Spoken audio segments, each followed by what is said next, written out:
అందరికీ నమస్కారం. ఈరోజు మన వీడియోలో టమోటా రైస్‌ని ఎలా చేయాలి అనేది చూద్దామండి.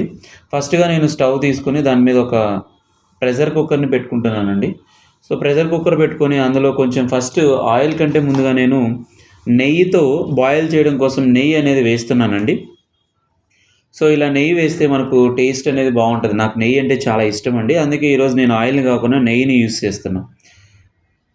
ఘీ అంటారు, నెయ్యి అంటారు. ఓకేనా? దీంట్లో కొంచెం దాల్చిన చెక్క ఆకు, బిర్యానీ ఆకు అది వేస్తున్నానండి. కొంచెం లవంగం ఇలా వేస్తున్నాను. ఇవి స్మెల్ కోసం, టేస్ట్ కోసం వాడతామండి. దాంతో పాటుగా పచ్చిమిర్చి గూడా అదే ఘీలో వేసి నేను బాగా బాయిల్ చేస్తున్నాను. తర్వాత ముందుగా కట్ చేసి పెట్టుకున్నటువంటి ఆనియన్స్‌ని గూడా అందులో వేస్తానండి. ఆనియన్స్‌ని గూడా వేసి బాగా దీన్ని నెయ్యి ఏదైతే ఉందో దాంట్లో నేను బాగా హీట్ చేసి బాయిల్ చేస్తాను. మనం మామూలుగా పోపు చేస్తూ ఉంటాం కదా! ఆయిల్ వేసి పోపు పెట్టేటప్పుడు మంచిగా ఆనియన్స్, పచ్చిమిర్చి అన్నీ బాయిల్ అలానే ఇవి కూడా సేమ్ అదే ప్రాసెస్. కానీ ఆయిల్ ప్లేస్‌లో నేను నెయ్యి రీప్లేస్ చేశాను. బాగా కలర్ తిరిగిన తర్వాత ఆనియన్స్, పచ్చిమిర్చి, తర్వాత టమోటా ముక్కల్ని వేసుకుంటానండి. ఇవన్నీ నేను వీడియో కోసం ముందే కట్ చేసి పెట్టేసుకుంటున్నాను.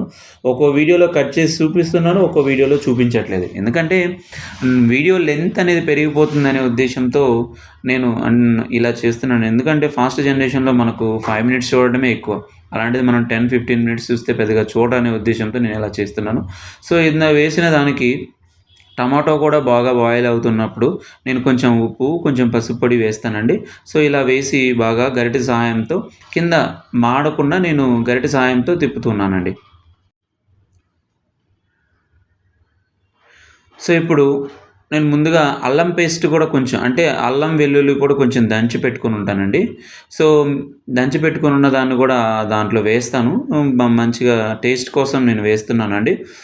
ఇలా వేసిన దాంట్లో బాగా ఉడికిన తర్వాత అందులోనే 2 టేబుల్ స్పూన్ల కారం, ఒక 2 టేబుల్ స్పూన్లు ధనియా పొడి వేస్తానండి. వేసి బాగా కలయి తిప్పి అందులో వాటర్ అనేది వేస్తాను. ఇప్పుడు వాటర్ అనేది ఎలా అంటే మనము రైస్ 2 గ్లాసెస్ తీసుకున్నామనుకోండి, వాటర్ 4 గ్లాసెస్ ఎయాలి మామూలుగా అయితే. కానీ ఇక్కడ ఏంటంటే నేను 3 గ్లాసెసే వేస్తాను. ఇది ప్రెషర్ కుక్కర్ కదా! అన్నం మెత్తగా అవ్వకుండా నేను 3 గ్లాసెస్‌తో వేస్తాను. అంటే మీరు ప్రెషర్ కుక్కర్ కాబట్టి మనం వాటర్ కొంచెం తక్కువ వేస్తామండి. మామూలుగా 4 గ్లాసులు రైస్ ఏస్తే నేను 7 గ్లాసెస్ వాటర్ వేస్తానండి. ఇలా వేసిన దాంట్లో కొంచెం గరం మసాలా వేస్తున్నానండి. ఇలా వేసి ఒక 2 విజిల్స్ వచ్చేంత వరకు ఉడికించినట్టయితే రైస్ రెడీ అవుతుంది. చూడండి ఎంత మంచిగా కనబడుతుందో, కలర్‌ఫుల్‌గా, టేస్టీగా కూడా ఉంటదండి. మీరు కూడా ట్రై చేయండి. Thank you so much for watching my channel అండి. Please comment. Thank you.